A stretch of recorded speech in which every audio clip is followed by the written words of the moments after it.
Welcome back, everyone. For today's video, we're going to talk about identification of weak squares in chess. So we're gonna take it from a simple example to something more complex, and we're gonna cover different topics today. So let's start with this one, and it's a simple but very educational example. So it looks here, the first thing we want to do is look at the most advanced pawn. Okay, we have a pawn on the d4 square, so these two squares should be weak for black, especially this square, right? Because now we also have the knight and we have the queen, possibly the rook can come in. So this square looks great, but now the execution is very important. We cannot just jump in with the knight here, because if you're thinking, why not? Like maybe the knight can take, we take back, the bishop takes, and now we take the bishop. Yeah, now we're losing all the advantage, right? This is a bit of a threat. Now, black doesn't even have to play knight takes. Black can play rook e4, and it's like, okay, now how do you play this position? You have to move the queen, and now the knight can take on e5, and you're getting into a lot of trouble. So if you take now the rook can take, and your bishop is hanging, and there's also this threat of opening this diagonal. So yeah, that would be bad. You have to be aware of tactical awareness here we're talking about. There are two very good moves. You can also feel free to pause the video. How to get out of this diagonal first. We're gonna have this video on the critical diagonal as well. But so two very good moves. G3. Yeah, just play cool, calm, and collected G3, kicking out the rook. Now the rook has to move. For example, f5, and let's say that now you can easily take this knight, so you can occupy later this square. Bishop takes, and now knight e5. Okay, we have a beautiful outpost and a square here. So the next move, instead of g3, what if you just play g1, king g1? You also get out of this diagonal. Now you can also play, take this knight. The rooks, maybe let's say that they play something like this, rook f8. Now you can take this knight, and you don't have to worry about this diagonal, this cover attack anymore, right? So you have a lot of coverage with this very powerful knight. So execution is important when it comes down to this, and the first thing to look for is most advanced pawn. Okay, here is another concept we should be looking for: dynamic versus static weaknesses. There is going to be positions where you have time to reroute your pieces, find an outpost, in this case for the knight, and it's going to be great. You don't have to rush it. And there will be positions where you have to be explosive. That is going to be very dynamic and have to make something very concrete. Otherwise, you give the opponent time to think and to reposition their pieces. This is not the case. This is a static weakness. This weakness is not going anywhere. So we're pulling up the most advanced pawn, right? These are the two most advanced pawns. This is clearly the weakest square in the position. So now, how do we exploit it? Because if we play knight d5, yeah, that was the weakness, right? And now, how do you play with this? That will be rush, because they can just take, and now you take back, and this is not losing or anything, but we lost the advantage. So here you have time to reroute your knight. We can play knight e3, and let's say they play something like rook b8. Okay, now you can jump in with the knight.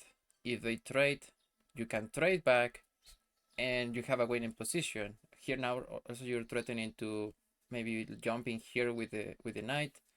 It doesn't really matter the continuation for now, but yeah, you have just like such a powerful knight. Let's say they play b5, and you can play a3. You don't want to rush it, because this weakness is not going anywhere, right?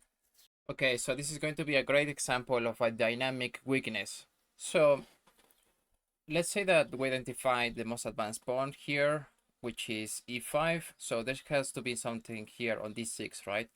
So for a quick plan, we can create a quick plan, which is, okay, I'm gonna put the knight here with the objective of maybe rerouting, but also I want to try bishops. This bishop is terrible, so maybe I want to play bishop g5. So this will support it, right? I'm supporting my bishop if I play knight to e4. So the problem is here, black is also thinking about this plan, and they will try to ruin it. They might play h6.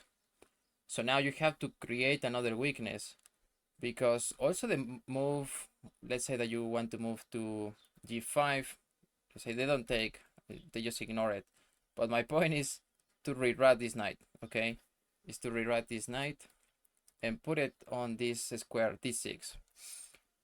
Yeah, that is not going to be possible anymore. Now we have to be flexible.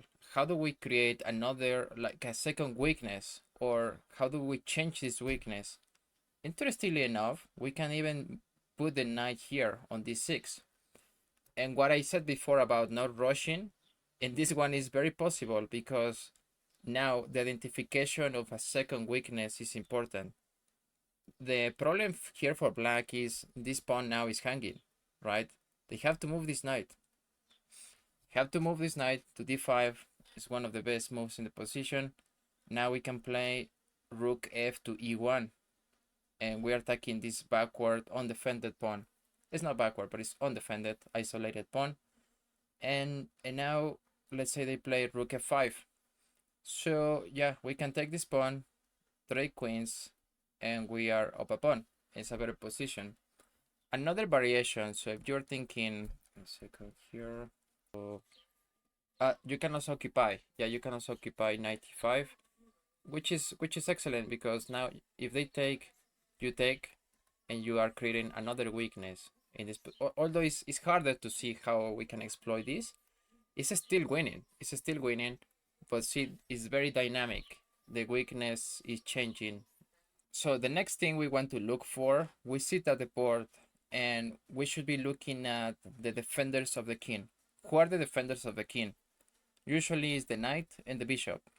So I'm gonna show you here an opening. Let's say we played knight f3, read the opening, and then they play something similar where they fianchetto the bishop here, and now we go to g3, bishop g7, bishop g2, knight f6, castle, castle. Okay, so these are the two defenders of the position, right? In this case for white, the light square bishop; for black, the dark square bishop, and the knight on f3, knight on f6. These are the defenders. This is where the pieces belong. In many openings we have these pieces here, okay? Now let's go back to our position, this problem. This bishop doesn't belong here, does it? It should be on this diagonal. So it's completely misplaced. There is no defenders of this. I guess you can bring the knight here to defend the position, which is a lot more flexible. But now how do you reroute and like put the bishop here? That's gonna be difficult. Okay, so what is our plan? Our plan is to exploit this diagonal. The square, the weakest square, is going to be f4, right? But we cannot just play queen f4. Like that's, how do you continue? That's not very good. Okay, so now you can play knight f8. We have time. We have time to reroute the knight and put it on this square. Okay, so let's say they play d5. d5 with some threats of maybe pushing this pawn and bringing this knight, also opening up this diagonal for the bishop. But yeah, you can completely ignore that. You can also play knight g6, because now we have this threat of jumping in with the knight, and this is a mortal fork. So, okay, let's say they realize that. White knows the plan, and instead of, okay, yeah, instead of playing d5, they play queen f3. Queen f3 defending this weakness, right, this square. Now you can still play knight g6. It's perfectly fine. And now we also have this threat again, right? We are flexible with this plan. king has to move. King has to move to f1. So yeah, just the fact that they have to make a defensive move and then retreat the king, yeah, this is terrible. It's not what you want with. I don't think this is what you plan, at least with white. Normally, the weakest points in the initial position are going to be the f2 and the f7 squares, even when we have a castle king. Okay, so for example, we can play the scholar's mate, right? Here it was a spoiler. e4, e5, bishop c4, knight c6, queen h5, going for this. They try to defend. Okay, we won the game. Now, how do we exploit that weakness in this position? We have to create it. It's not like we have any ways to exploit it right away. We can push f4, right? We can push f4. We're trying to get rid of this pawn and also this pawn to open up the diagonal for the bishop. Okay, so that is our plan. Now, let's say we get something like rook c8. Now we can keep pushing the pawn. Okay, we have to take back. And we can take back with the rook. That is the best move in the position. If you're thinking, wait, can I take back with the queen? Yeah, that's also good. Let's see this variation where we have rook on f5 and we get queen d6. Okay, now we have tactics. Remember our plan. Our plan is to get this bishop on this diagonal completely open. So now we can sack the knight. It's like, whoa, what is happening? Yeah, they have to take. This is kind of a forcing move. Okay, so rook takes on f7. How do you keep exploring this position? Also, body awareness, board awareness, not maybe also body, but body awareness where this queen is looking at the rook. Okay, so now probably you see the move. You see the move. Here we have tactics because first maybe you're thinking about, okay, taking here, that yeah, they can just take back, and yeah, so we lose the position. Okay, we lose the advantage. Now we have to get rid of one of these knights because they're like in coordination to each other. So now we take, bishop takes on f6. Once the bishop takes, now we can take this rook, which was kind of the point. And now it's very hard. This queen is overloaded. This queen is okay. I'm gonna try to defend the rook, and at the same time I am being attacked. It's hard to find a square for the white queen. Okay, queen c6 defending, and now we can play rook d6. Okay, the same idea, because if they take, wait, we can take this rook, and this rook is pinned by the bishop. So yeah, this was amazing tactics. So queen e8. Queen e8 is one of the most in the position, best moves in the position. And now this is complete resignation. Very nasty move. Rook d7. Rook d7 and black resigns. This rook cannot be moved. If you take back, you take with the queen. Then again, this rook cannot be moved, right? So how do you play? You just resign. We have yet other position where we have a slight advantage. It's not completely winning, but we have this semi-open file. We also have the backward pawn, and looking at the weakness, this is the most advanced pawn. We want to land the knights on this square. So the problem is we cannot rush it, right? We have learned before that we cannot rush it. And let's say, okay, so I'm gonna bring my other knight into the game.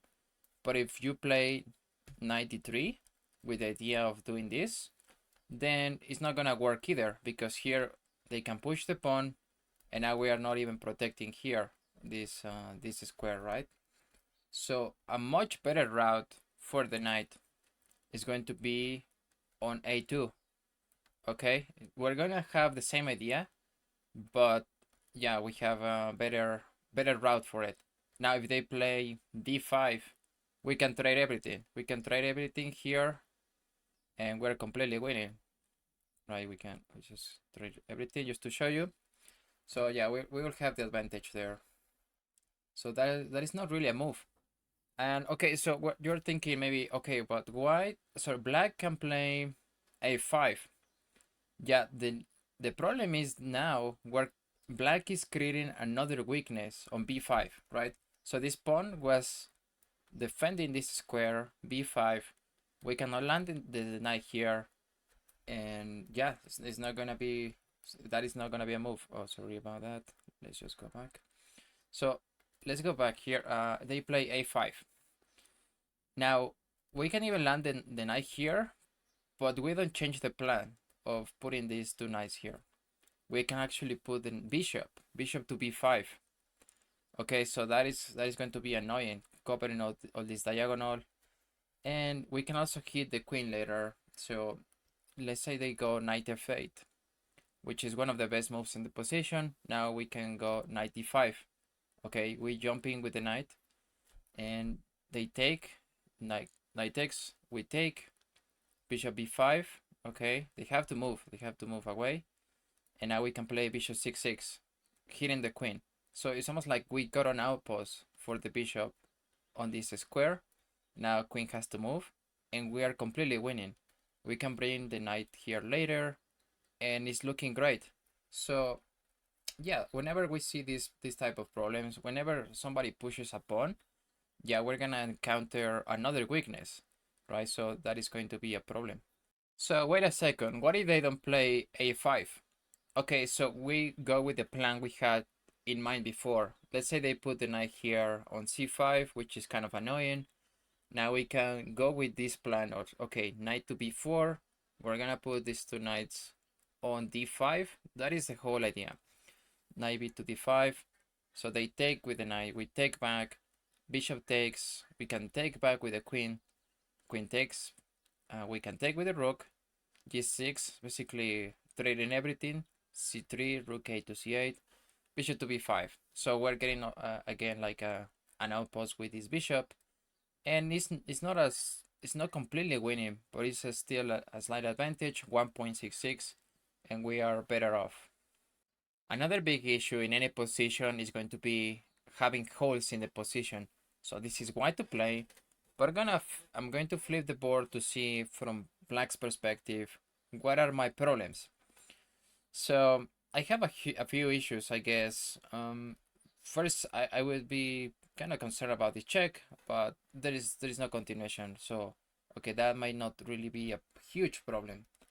The next thing is, okay, what about our pawn structure, right? So yeah, we have here this hole in the position. If there was a pawn here covering, if this pawn it can be could be removed, putting it here or even here, yeah, it will be protected. So this is the hole in the position, right? There is no pawns covering this square, d4, and also it's not only about the pawn, but it's about the whole diagonal. So that is one of the biggest problems. So now let's go with white. We can start with knight e2. So knight e2, trying to win the pawn, and let's say that black plays queen c5, protecting the pawn. We can play bishop c1. Okay, with the idea of rerouting and attacking this very weak pawn. And how do you defend it? There is no way. So always look for these holes in the position where the position is kind of split apart. So another simple example of this, look for holes in the position. All of the pawns here haven't been moved. These two have only been moved only like one square, but there is ways to exploit it. Feel free to pause the video. This is supposed to be a simple example, and yeah, there is different ways to exploit it. Okay, so I'm gonna go for the solution. We can play knight b4. Knight b4 is hitting the pawn twice, and at the same time this pawn is hanging. So let's say the computer finds ridiculous ways to defend this position. So let's say they play a5. Now you will come back with the knight, and you're hitting this pawn. So if they take, no wait, what is the? Oh, I think this is the best move in the position, e5. So now you can put your bishop here, threatening to take the knight, and then winning this pawn. So yeah, there's I can show you the continuation here. We take and take, And if they take, okay, we go here. So we keep going for this. I think g5 is one of the best moves. Now we can take, let's say, yeah, we take this knight and we take this pawn. So we're a little bit better, right? So yeah, look for these holes in the position where it intuitively feels like, okay, there is a lot of undefended pieces, a lot of undefended pawns in this position, where yeah, I'm also having a lot of presence in the center with these two bishops and the knight, of course. Thanks for watching, everyone. I saw many examples from this topic. We can even make a series. If you would like to see that, please comment, like, and subscribe. Join the channel for only $1, and I will see you in the next one. Take care.